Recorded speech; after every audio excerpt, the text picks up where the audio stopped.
The snow was falling harder now, thick flakes piling up along the shoulders of Highway 18. A rusty green sedan skidded into the parking lot of an old gas station just outside of Pine Hollow, a forgotten town in rural Pennsylvania. The car sputtered to a stop by Pump 2. Inside, 8-year-old Noah Jacobs clutched a small stuffed penguin with one missing eye. He wore a hand-me-down red hoodie 2 sizes too big and no gloves. His breath fogged up the passenger side window as he looked at his mother. She didn't speak. "Are we getting snacks?" he asked, hopeful. She didn't answer. Noah's mother, Tracy, was only 29, but the lines on her face made her look older. Life had not been kind. She had once been a smiling teenager with dreams of art school, but the last decade had been swallowed by poverty, addiction, and bad decisions. This Christmas, she had made another one. "Stay in the car, okay?" she said finally, her voice brittle. "I'll be back in a minute." Noah nodded. He trusted her. She got out and slammed the door. She didn't look back. 15 minutes passed, then 30, then an hour. Noah's stomach growled. He opened the car door, stepping into the cold. The wind bit his cheeks as he walked into the station's convenience store. The man behind the counter, a heavy-set guy in a Pittsburgh Steelers jacket, looked surprised to see a kid alone. "Where's your folks, buddy?" "My mom went to the bathroom." Noah lied, hugging the penguin tighter. "She'll be right back." She didn't come back. By nightfall, the temperature had dropped to 18 degrees. The clerk tried to call the police, but Noah panicked and ran, his little legs kicking up snow as he disappeared down the highway, heading nowhere. Miles away, in a mansion atop a hill in Bethlehem, Pennsylvania, billionaire investor Richard Wells was pouring himself a glass of bourbon. Widowed, childless, and known for firing half his board of directors on Christmas Eve last year, Richard was not a man you'd associate with holiday cheer. He didn't do carols. He didn't do trees. He certainly didn't do children. But fate doesn't care what kind of man you are. It was on that snowy night, Christmas Eve, that Richard's black Escalade nearly ran over a little boy on the side of the road, bundled in a hoodie, carrying a stuffed penguin. The driver slammed the brakes. "What the hell?" Richard muttered, stepping out into the cold. The boy looked up at him, trembling. "Please," Noah said, "can you help me find my mom?" And just like that, the ice around Richard's heart began to crack. Richard Wells stood under the falling snow, staring down at the boy like he was some alien dropped from the sky. His tailored wool coat fluttered in the wind. His gray hair, sharp as his jawline, held flakes of snow, untouched by emotion. The little boy, Noah, stood frozen in place, hugging the penguin like a life raft. "What the hell are you doing out here?" Richard asked, his voice low, annoyed. Noah opened his mouth, then closed it again. His lips were turning blue. "Are you mute?" Richard asked. "I'm looking for my mom," Noah said, barely above a whisper. She left me at the gas station. I think I messed up.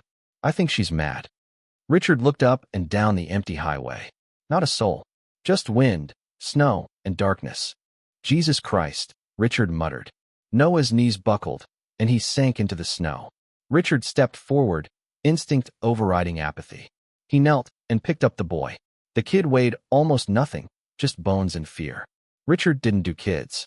He barely did adults. But something in that boy's eyes, green and cracked with tears, grabbed him. He carried Noah into the SUV, blasting the heat. Noah huddled into the passenger seat, eyes darting around the luxury vehicle like he was in a spaceship. "Name," Richard said. "Noah. Noah Jacobs." "Age?" 8. Richard exhaled. "Christ." The driver, Marcus, turned from the front seat. "Should we call Child Protective Services?" Noah flinched at the word services. "No," Richard snapped. "We don't even know the full story yet. We'll take him home. For now." Marcus gave him a surprised look, but didn't argue. No one argued with Richard Wells, not unless they wanted to be fired or sued. The car sped through the snow toward Bethlehem, the boy silent, his fingers still locked on the penguin. At the Wells estate, the mansion glowed like a Christmas card, though none of it was for joy. The housekeeper, Maria, had decorated the 12-foot tree out of obligation. No guests, no family, just cold marble floors, rare art, and a man too rich to care. Until tonight, Maria gasped when she saw the boy in Richard's arms. "Who is this?" "A problem," Richard replied. "One we'll figure out in the morning." Noah was given a warm bath. Maria found pajamas left behind by a cousin's child. The boy ate like he hadn't seen food in days. Mac and cheese, 2 helpings, half a chocolate cake. And when Richard walked past the guest room that night, he saw something that made his chest tighten. Noah was curled up on top of the covers, not under them, fully dressed, hugging the penguin. As if he didn't believe the bed was really his. As if someone might snatch it away. Richard closed the door quietly. He didn't sleep that night. Not because of the markets. Not because of some boardroom disaster. But because of a boy left behind on Christmas, and a heart he thought was long dead, starting to stir. The next morning, Christmas Day, the Wells mansion was silent except for the faint hum of the central heating and the ticking of an antique grandfather clock in the foyer. No carolers. No family. Just a billionaire and a little boy who didn't belong. Richard sat at the kitchen island, black coffee in one hand, reading the financial news on his tablet. But his eyes kept drifting to the hallway, to the guest room door, still closed. At 7:42 a.m., it creaked open. Noah stepped out slowly, barefoot on the heated tile, wearing the pajamas Maria had found. He looked out of place, like a smudge on a painting. Richard cleared his throat. Morning. Noah nodded. Is it really Christmas? Richard checked the date. Technically, yeah. The boy shuffled closer. Are you Santa? Richard raised an eyebrow. Do I look like Santa? Noah stared at him. You're old and rich. Kinda. Richard almost choked on his coffee. Noted. Maria appeared like a guardian angel with a tray of pancakes, eggs, and hot chocolate. Noah lit up like a Christmas tree, and Richard noticed something strange. The house didn't feel so dead anymore. For the first time in years, it echoed with the sound of life. But the warmth didn't last long. After breakfast, Richard did what he always did. He tried to solve the problem.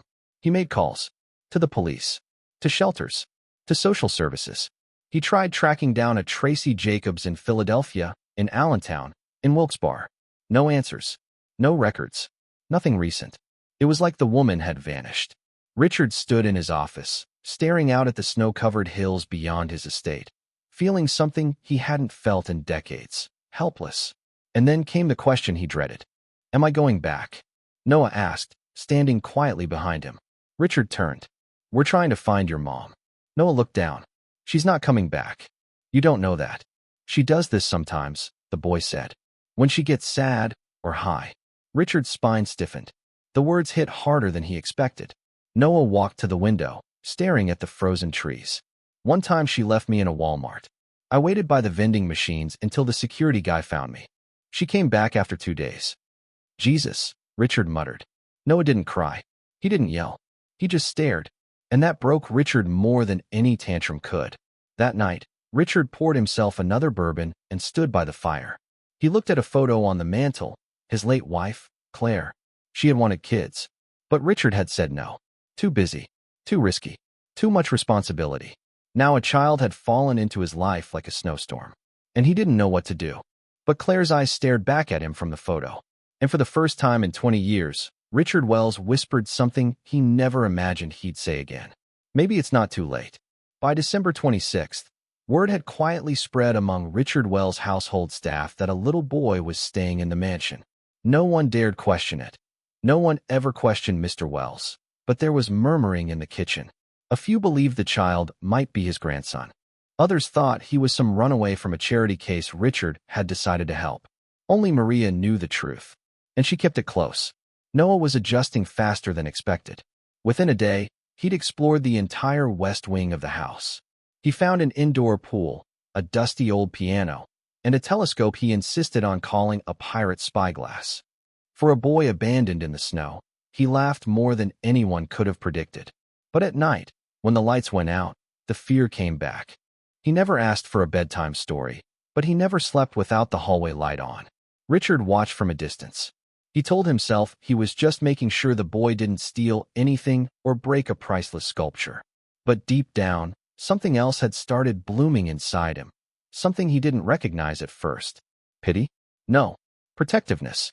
Late that afternoon, Marcus, the driver, entered the study with a file in hand. We found the car, he said quietly. Green Chevy sedan. Registered to Tracy Jacobs. Abandoned at the edge of Route 6, 5 miles from the gas station. Empty. No signs of the mother. Richard flipped through the photos. Inside the glove box were crumpled receipts, fast food wrappers, and a folded-up drawing. A child's crayon sketch of a woman and a boy holding hands. Above it, in shaky handwriting, it said, "Me and Mommy, forever." Richard swallowed hard. Any sign of foul play? Marcus shook his head. No blood, no struggle. Just gone. She ran. It looks that way. Richard set the folder down. He looked out the window where Noah was outside with Maria, trying to build a snowman using a ladle for a nose. What do we do now? Marcus asked. For once, Richard didn't have an answer. That evening, as the snow began to fall again, Noah sat on the couch with a blanket wrapped around him. He looked up at Richard, who had reluctantly joined him to watch the Polar Express. You ever lose anyone? Noah asked suddenly. Richard's throat tightened. Yes. Your kid? No. My wife. Noah nodded, like he understood something deeper than an 8-year-old should. I think we're the same, he said. People keep leaving. Richard stared at the screen, but he wasn't watching anymore. No, he said after a long pause. Not anymore. Noah's head drooped. He fell asleep against Richard's arm, and Richard let him stay there. It had been 5 days since Noah arrived at the Wells mansion. Snowstorms continued to blanket the countryside, cutting off roads and delaying any further search efforts for his mother. Richard, ever the man of action, had hired a private investigator named Lena Cross, a former NYPD detective with a reputation for finding people who didn't want to be found. But even she was struggling. Your Ms. Jacobs is a ghost, she told Richard over the phone. No job, no active lease, no utilities in her name. Last known address was a shelter in Camden. She disappeared 2 months ago. Richard leaned back in his leather chair, pinching the bridge of his nose. Keep looking. That same morning, Noah was poking around the East Wing, strictly off limits. But rules to an 8-year-old meant little. He wandered through dim hallways lined with oil paintings and rooms that hadn't been touched in years. One door was slightly ajar, and curiosity pulled him in like a magnet. It was a storage room. Dusty boxes, old furniture draped in sheets, a cracked mirror leaning against the wall. He opened a box marked Claire. Inside were old photo albums, letters, and perfume bottles long dried out. He pulled out a framed picture of a woman. Beautiful, warm smile, eyes like kindness wrapped in silk. That was her. The woman from the picture in Richard's study. His wife. He sat cross-legged on the floor, flipping through a photo album filled with images of Richard and Claire, young, laughing, on beaches, in ballrooms, in gardens of glass and light. One photo stood out. Claire holding a baby onesie. Another showed a nursery with teddy bears and a rocking chair. And then, nothing. The next album was empty. Richard found him there 2 hours later, asleep on a pile of memories, still holding the photo. What are you doing in here? Richard asked, trying not to sound angry. I was exploring, Noah said groggily. Is this your wife? Yes. She was going to have a baby? Richard froze. Yes. But we lost him. Noah blinked slowly. I'm sorry. Richard didn't answer. He sat down next to the boy and looked at the photo. Claire died not long after. I shut this room. Couldn't bear it. Noah stared at the picture. She looks like someone who would have made really good pancakes. Richard chuckled. Actually chuckled, for the first time in years. She did. They sat in silence for a while. No words. Just dust and ghosts and 2 broken people sharing space. Can I sleep in here tonight? Noah asked. Richard started to say no. But instead, he said, sure. That night, Noah laid on an old couch in the memory room, bundled in extra blankets.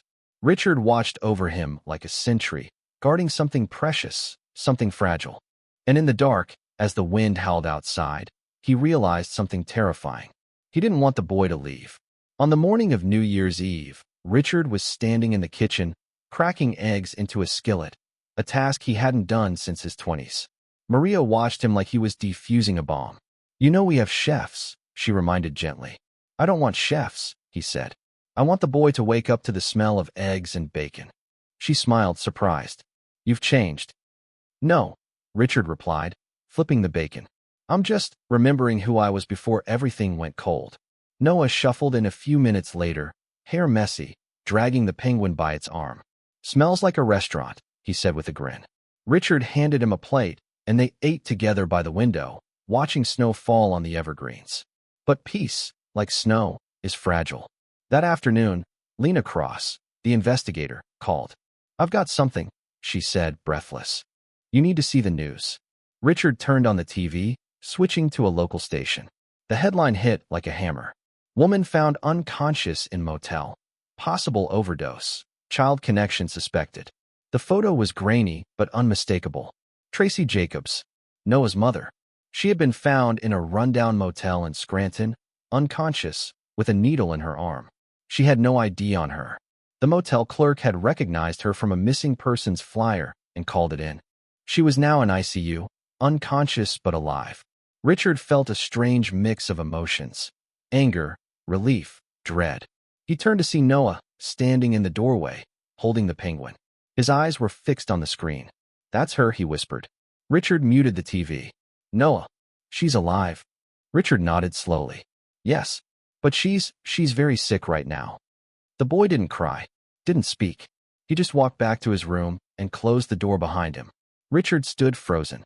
He had known this moment would come, but he hadn't realized how much he feared it. That night, he knocked on Noah's door. The boy was on the bed, under the covers, eyes wide open. "Talk to me," Richard said. Noah turned his head. "If she gets better, do I have to go back?" Richard swallowed hard. "We'll do what's best for you, no matter what." Noah stared at him. "You're the first person who didn't leave." Richard sat on the edge of the bed. "I'm not going anywhere. Not unless you ask me to." For the first time since Christmas Eve, Noah broke. The tears came, silent and hard. Richard held him, feeling the boy's small frame shake against his chest. He didn't say it's okay, because it wasn't. He just held on, and silently made a promise to fight for this boy, no matter who came knocking. 3 days into the new year, Richard drove Noah to St. Vincent's Medical Center in Scranton. The ride was quiet. Noah clutched the penguin like a shield. Richard watched the boy in the rearview mirror and wondered how an 8-year-old could look so old. At the hospital, they were met by Lena Cross, waiting with a clipboard and her no-nonsense demeanor. "She's conscious," she said, barely talking. "Detoxing." She asked for her son. Noah's grip on Richard's hand tightened. "Do I have to see her?" "That's up to you," Richard replied gently. Noah nodded. "I want to." They entered room 414. Tracy Jacobs looked like a ghost. Pale, sunken cheeks, IVs in both arms. Her eyes fluttered open at the sound of the door. "Noah," she rasped, voice brittle as tissue paper. The boy stood at the foot of her bed, unsure, swaying slightly. "You came," she whispered. "I saw you on the news," he said softly. Tears rolled down her cheeks. "I didn't mean to leave you. I was trying to. I thought you'd be better off." Noah stepped closer. "You said you'd just get snacks." "I lied," she admitted. "I was scared. I'm always scared." Richard stayed back, watching. He didn't hate Tracy. He pitied her. A woman swallowed by her demons. But pity wasn't enough. "Are you going to get better?" Noah asked. "I'm trying, baby," she said. "But it's hard. It's really hard." He looked at her for a long time. Then, finally, he said, "I missed you, but I don't want to come back." Her face broke. "I'm with Mr. Wells now. He makes pancakes. And he listens." A nurse stepped in. Visiting time was up.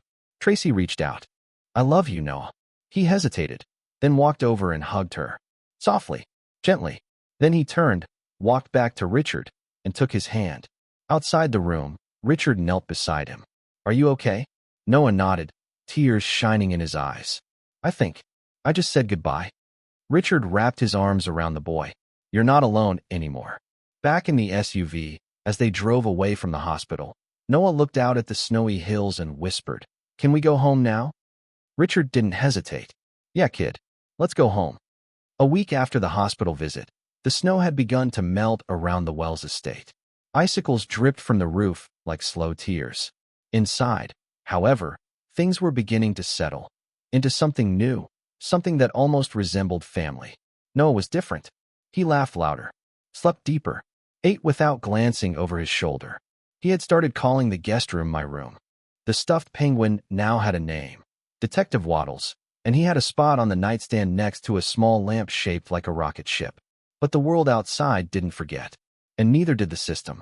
One morning, Richard was pulled from a meeting with Lena Cross and a man from the Department of Children and Families, Mr. Timmons, who arrived with a folder, a briefcase, and a clipboard full of bad news. "We've reviewed the situation," Timmons said, adjusting his wire-rimmed glasses. The boy is a ward of the state. His mother is alive but unfit for custody at this time. That means he's not going into foster care, Richard interrupted coldly. With respect, sir, that's the standard procedure. Noah has been in 4 foster homes, Lena said, sliding a file across the table. He's been neglected, bounced, and nearly lost in the system. He has food now, a bed, a support system. Pulling him out would do irreversible damage. Timmons paused. Are you saying you want to become his legal guardian? Richard didn't answer right away. Then he looked at the man squarely. Yes. It was the first time he had said it out loud. It felt heavier than any corporate merger or boardroom declaration, but also more certain. I want full legal guardianship, he continued. Whatever that takes. Background checks, interviews, classes, I'll do it. Just don't take him. Timmons leaned back, surprised. You're serious? As a heart attack? The process began immediately. Lena and Maria helped assemble paperwork, medical records, financial disclosures. There were home visits, interviews, psychological evaluations. Noah sat through it all like a soldier. Patient, quiet, sometimes holding Richard's hand under the table without saying a word. Weeks passed, then a month, and then, finally, it happened. The morning was bright and unusually warm for February. A letter arrived by courier. Richard opened it in his study, hands shaking slightly. The court has granted temporary custody to Mr. Richard Wells, with recommendation for permanent guardianship pending further evaluation. Richard exhaled, hard. Noah stood in the doorway, watching. What's it say? He asked. Richard knelt, held out the paper, and smiled. It says you're staying. Noah didn't jump. He didn't shout. He just wrapped his arms around Richard's neck and whispered, I knew you wouldn't leave. And this time, neither of them cried. Not even a little. By early spring, the Wells estate had come to life in ways it hadn't in decades. The garden was blooming. Laughter echoed down the marble halls. The boy who once trembled in the snow now raced through the yard, cape around his shoulders, yelling about saving imaginary cities with Detective Waddles. Richard had even converted his late wife's studio into an art room for Noah, just like Claire might have done. But peace, as always, doesn't last forever. On a quiet Sunday afternoon, while Richard was showing Noah how to fly a kite, Lena Cross's number lit up his phone. He answered quickly. You're not gonna like this, she said without preamble. Tracy Jacobs checked herself out of rehab. What? She wasn't supposed to be released yet, still unstable. But she left AMA, against medical advice. Richard's stomach sank. Is she looking for him? We don't know. But if she shows up, it could complicate the guardianship. Technically, she still has legal rights. Richard looked across the field where Noah was struggling to untangle the kite string. The boy didn't know. Couldn't know, not yet. That night, Richard didn't sleep. He stood in his study with a bourbon in hand, staring out into the darkness. The fear he'd buried came crawling back. Fear that someone could undo everything. That this second chance might vanish like smoke. And then, 2 days later, it happened. Maria screamed. Richard bolted from his office. Outside, near the wrought iron gates, a woman stood barefoot, hair matted, jacket torn. Security was already moving in, but Richard raised a hand. I know her. Tracy. She looked worse than the last time. Thinner. Lost. But her eyes were alive and wild. Where is he? She shouted through the gate. Where's my boy? He's not here, Richard lied. You stole him from me. You abandoned him. I had a relapse, not a funeral. He's my son, Wells. Security moved in closer, but Richard stepped forward. You're not well, Tracy. He's safe here. You think money makes you his father? She spat. I'll go to court. I'll take him back. Richard's voice dropped to ice. Then you'd better come clean. About everything. Because I've got witnesses, photos, hospital records, even a child's drawing found in an abandoned car. Her eyes filled with tears, but not the kind he trusted. Please, she whispered. I just want to see him. Not like this, Richard replied. She collapsed against the gate, sobbing. Richard signaled the guards. Call a clinic. Don't arrest her. Just get her help.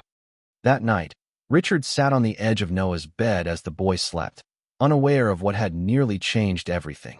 He brushed the boy's hair back gently. You don't ever have to go back to that, he whispered. And deep down, he knew. The battle wasn't over. But he was ready to fight.